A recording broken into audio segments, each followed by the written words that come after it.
Hello dears, this is our second video on primary card banks.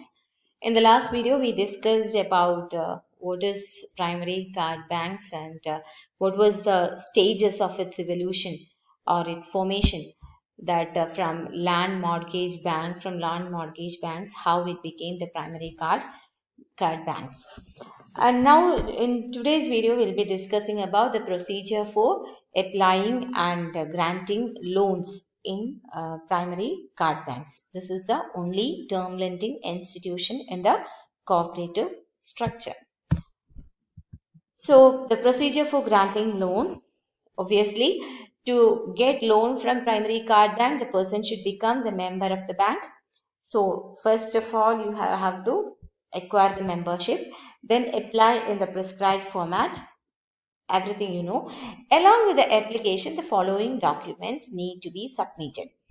You may think that what is the significance of telling about the procedure for granting loan, but make sure that you are aware of this, not to take loans from primary card banks, but as a sure question for your university examination. So the procedure for granting loan is a question that you can expect for your university examination. So study it well. So what are the documents? You have to provide the title deed or title of land. Then then you have to give the latest tax receipts, nigudi adacha receipt. Then an estimate of the proposed improvement on land or details of machinery, etc. So this should indicate what is the purpose of applying for the loan. If you are applying for some irrigation activities or some other improvement in that land, you will have to give the estimate for that particular activity. Then a sworn affidavit to the effect that the property is in his actual possession and employment. So there should be നമ്മുടെ സാക്ഷ്യപത്രമാണ്. എന്തിന്? ഇത് നമ്മുടെ പ്രോപ്പർട്ടിയാണ്, എൻ്റെ പൊസിഷനിലാണ്, എൻ്റെ എൻജോയ്മെന്റിലാണ് എന്ന് പറയുന്ന ഒരു സാക്ഷ്യപത്രമാണ് അടുത്തത് വേണ്ടത്. Then we should have, പിന്നെ കൊടുക്കേണ്ടത് an affidavit that there is no excess land. ഈ പറയുന്ന സ്ഥലമല്ലാതെ നമുക്ക് വേറെ എക്സസ് ലാൻഡ് ഒന്നും ഇല്ല എന്ന് പറയുന്ന ഒരു സാക്ഷ്യപത്രം കൂടെ നമ്മൾ കൊടുക്കണം. Then you should pay the administrative and legal fee as prescribed in the bylaw of the bank. ഈ ബാങ്കിന്റെ ബൈലോയില് എത്രയാണോ അതിന്റെ അഡ്മിനിസ്ട്രേറ്റീവ് ആൻഡ് ലീഗൽ ഫീ ഉള്ളത് related with applying for loan, അത് നിങ്ങൾ loan applicant will have to pay that. Then the loan applicant should provide the encumbrance certificate for 13 years which is issued by the sub-registrar office. അപ്പോൾ കുടിക്കടം 13 വർഷത്തെ കുടിക്കടം പകർത്തിയത് കൊടുക്കണം. That is encumbrance certificate. Then after preliminary scrutiny, അപ്പോൾ ഇത്രയൊക്കെ ചെയ്ത് കൊടുത്തു കഴിഞ്ഞാൽ after preliminary scrutiny the application is forwarded to the concerned bank officer for inspection and report. Bank ഓഫീസർക്ക് അത് ഇൻസ്പെക്ഷന് വേണ്ടി കൊടുക്കും. ഈ ബാങ്ക് ഓഫീസർ എന്ത് ചെയ്യണം? They should visit the property and prepare a plan and a sketch. ആ പ്രോപ്പർട്ടിയെ കുറിച്ചുള്ള ഒരു പ്ലാനും സ്കെച്ചും ഒക്കെ ഈ ഇൻസ്പെക്ടിംഗ് ഓഫീസർ പ്രിപ്പയർ ചെയ്യണം. And he should submit a possession certificate along with this report. അപ്പൊ ഈ ഓഫീസർ ഈ റിപ്പോർട്ട്, അതായത് പ്ലാനും സ്കെച്ചും ഒക്കെ ആയിട്ട് അയാൾ അവിടെ വന്നിട്ട് കണ്ടതിന്റെ റിപ്പോർട്ട് സബ്മിറ്റ് ചെയ്യുന്ന കൂട്ടത്തിൽ എന്തുകൂടി സബ്മിറ്റ് ചെയ്യണം? പൊസഷൻ സർട്ടിഫിക്കറ്റ്, കൈവശാവകാശ സർട്ടിഫിക്കറ്റ് സബ്മിറ്റ് ചെയ്യണം. So the applicant should make it available to the inspecting officer. Possession certificate അയാൾ കൊടുക്കണം. Then the valuation of land should be based on the proposed improvement. ഈ valuation officer എന്ന് പറയുന്ന ആൾ അല്ലെങ്കിൽ bank officer who's coming for inspection will value the land. ഈ valuation എന്ന് പറയുന്നത് ഈ പ്രപ്പോസ്ഡ് ഇംപ്രൂവ്മെന്റും കൂടെ ചെയ്തതിന് ശേഷം എന്താണോ അതിന്റെ വാല്യൂ അത് കൺസിഡർ ചെയ്തുകൊണ്ടാണ് വാല്യുവേഷൻ നടത്തുക.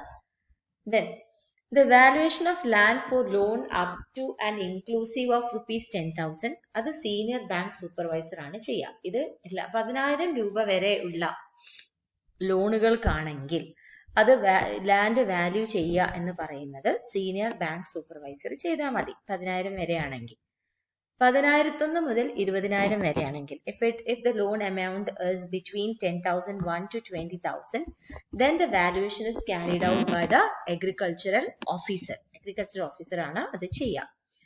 And if the valuation or if the loan amount is between 20,001 and 50,000, then the valuation officer is the assistant registrar of cooperative societies.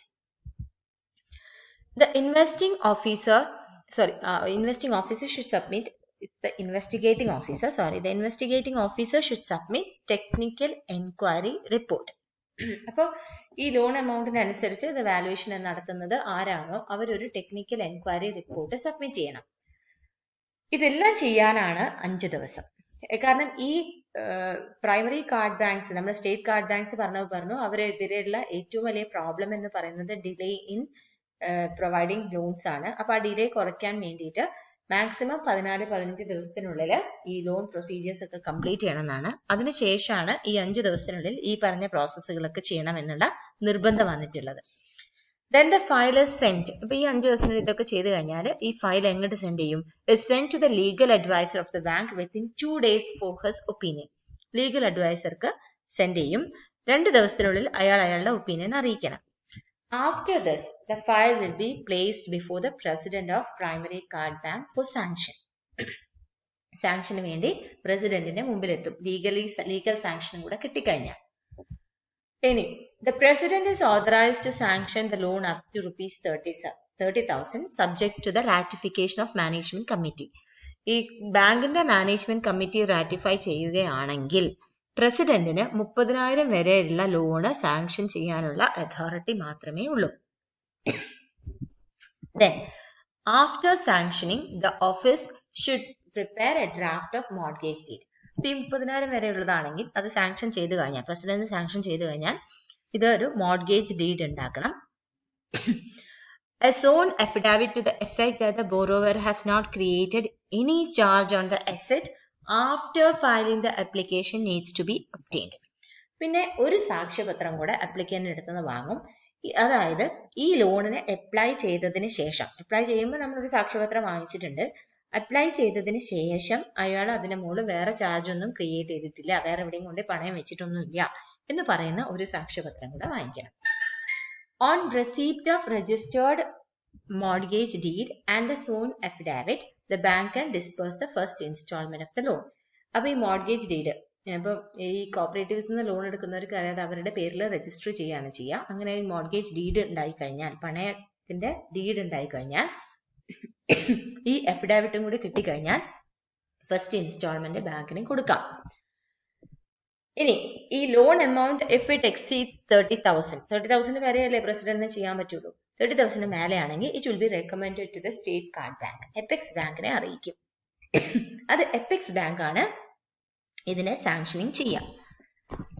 അതിനകത്ത് 3 ദിവസത്തിനുള്ളിൽ, should not take more than 3 days for the sanctioning of the loan. Card banks, state apex bank അത് sanction ചെയ്യണം.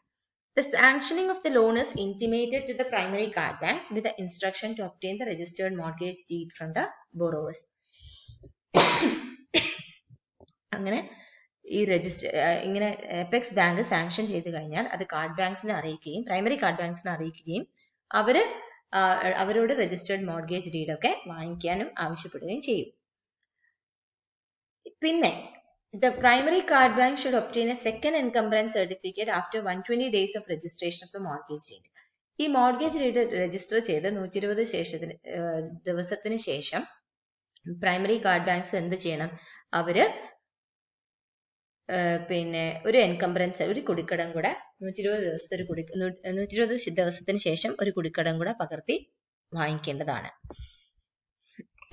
The second and subsequent installment should be disbursed only after the receipt of registered mortgage deed and UC of first installment. അത് loan amount ഒറ്റയടിക്ക് sanction ചെയ്ത് കൊടുക്കില്ല, അല്ലെങ്കിൽ ഒറ്റയടിക്ക് disperse ചെയ്യില്ല. എന്താ ചെയ്യേണ്ടത്? ഫസ്റ്റ് ഇൻസ്റ്റാൾമെന്റ് കൊടുത്തു കഴിഞ്ഞിട്ട് ആ മോർഗേജ് ഡീഡിന്റെ പ്രോസസ് ഒക്കെ ആയിരിക്കും നടക്കുക. റെസിപ്റ്റ് ഓഫ് രജിസ്റ്റേർഡ് മോർഗേജ് ബോണ്ടും ഒക്കെ കിട്ടിക്കഴിഞ്ഞ് യൂട്ടിലൈസേഷൻ സർട്ടിഫിക്കറ്റ് ഒക്കെ കൊടുത്താൽ, ഫസ്റ്റ് ഇൻസ്റ്റാൾമെന്റ് UCയും കൂടെ കൊടുത്തു കഴിഞ്ഞാൽ മാത്രമേ ഉള്ളൂ, UC പറഞ്ഞാൽ യൂട്ടിലൈസേഷൻ സർട്ടിഫിക്കറ്റ് ആണ്, സെക്കൻഡ് ആൻഡ് സബ്സിക്വന്റ് ഇൻസ്റ്റാൾമെന്റ് കൊടുക്കുള്ളൂ. ഓക്കെ, അത്രയാണ് നമുക്ക് ഇന്ന് പറയാനുള്ളത്. അപ്പോൾ procedure for granting loan okay അല്ലേ? എന്തൊക്കെയാണ് ലോൺ അപ്ലൈ ചെയ്യുമ്പോൾ എന്തൊക്കെ സർട്ടിഫിക്കറ്റ്സ്, എന്തൊക്കെയാണ് അതിനകത്ത് ഫോക്കസിങ് പോയിന്റ് എന്ന് പറഞ്ഞാൽ എന്തൊക്കെ സർട്ടിഫിക്കറ്റ്സ് ആണ് പ്രൊഡ്യൂസ് ചെയ്യേണ്ടത്. അങ്ങനെ ഈ സർട്ടിഫിക്കറ്റ്സ് ഒക്കെ പ്രൊഡ്യൂസ് ചെയ്ത് ലോൺ അപ്ലൈ ചെയ്ത് കഴിഞ്ഞാൽ what is procedure within the bank to sanction it. അപ്പൊ അത് ആരാണ് സാങ്ഷൻ ചെയ്യേണ്ടത്, ആരാണ് വാല്യൂ ചെയ്യേണ്ടത്, ഇതൊക്കെയാണ് നമുക്ക് ക്വസ്റ്റ്യൻസിൽ പ്രതീക്ഷിക്കാവുന്നത്. ഇത് മാത്രമായിട്ട് എസ്സേയും ചോദിക്കാറുണ്ട്. So thank you.